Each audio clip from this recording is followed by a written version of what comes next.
Sena had always been a dreamer.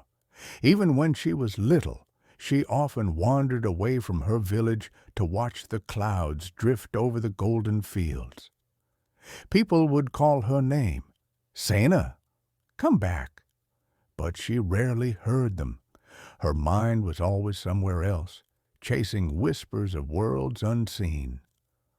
One evening, as the sun was melting into the horizon, Sena followed a trail of glowing moths that shimmered like stars in the dusk. They fluttered ahead, leading her through tall grass and into the edge of the forest, a forest that villagers said was ancient, older than memory itself. The trees there were silver gray, their leaves glowing faintly blue, and the air shimmered with quiet magic. Sena should have been afraid. Instead, she felt something familiar, as if the forest had been waiting for her. She followed the moths until she reached a wide clearing. In its center stood a mirror-like pond. The surface was still, reflecting both the stars above and something else beneath. Shapes of castles, lights, and shadows moving like living dreams. As she leaned closer, her reflection blinked at her, even though she hadn't. Startled, she stumbled back, but reflection smiled and spoke, its voice like wind through bells. "You've come at last, Sena." The valley has been waiting. Before she could ask what that meant, a soft ripple spread across the pond. The ground beneath her shimmered, and in a single heartbeat she was falling, not down, but through light. When she opened her eyes, the air smelled of lilacs and starlight.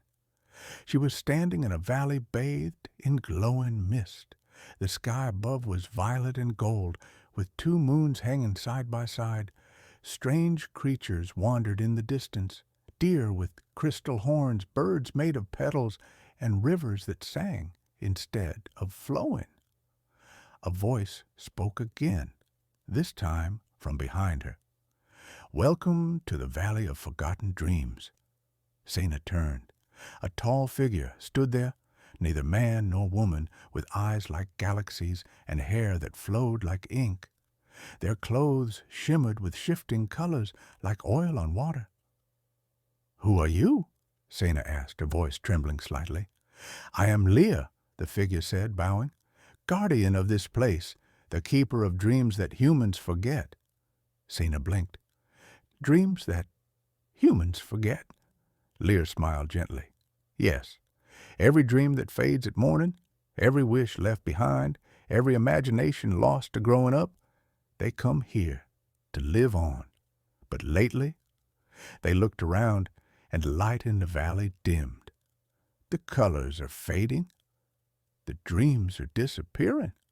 Sena looked around more closely. Indeed, she could see patches of gray spreading across the once vivid landscape.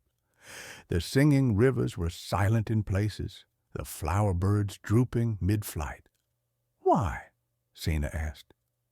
"Because people are forgetting how to dream," Lear whispered. "When they stop believing at wonder, our world fades. But you still believe." Before Sena could reply, a tremor shook the ground. In the distance, a dark mist rose, swallowing light as it spread. The creatures fled. Lear's expression hardened. "The hollow fog," Lear said. "It feeds on lost hope." Without thinking, Sena ran toward it. Lear called after her, but she didn't stop. The closer she got, the colder it became. The mist whispered doubts in her ears. "You don't belong here. You're just a child. You can't save anyone." But Sena clenched her fists. "Maybe I can't save everything," she said aloud, her voice shaking, "but I won't stop believing." And as she said it, something shone from her hands, a faint light, soft at first, then growing brighter. The fog hissed, retreating slightly. Sena closed her eyes and focused on every good thing she could remember. Laughter with her mother, stories by the fire, the first time she saw a rainbow after the rain. Her heart glowed brighter with each thought. The light expanded, rippling out like a wave, touching the fog and turning it into glimmering mist that rose and vanished. When she opened her eyes, the valley was alive again. Colors bloomed, rivers sang, and the air sparkled with 1,000 hues. Lear appeared beside her, eyes filled with awe. "You did it," they whispered. "You brought the dreams back." Sena smiled, tears in her eyes. "I just remembered how to believe." Lear placed a hand on her shoulder. "Then perhaps it's time for you to return. Your world needs dreamers like you." Before Sena could protest, the light enveloped her once more, warm, golden, and full of music. When she woke up, she was lying beside the same pond at the edge of the forest. Dawn was breaking. Birds were singing. For a moment, she wondered if it had all been a dream. But then she noticed her hand. It glowed faintly, a soft shimmer of starlight that slowly faded. Sena smiled.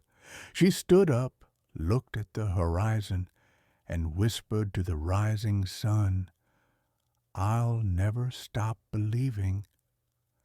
And somewhere, far beyond the waking world, the valley of forgotten dreams glowed brighter than ever.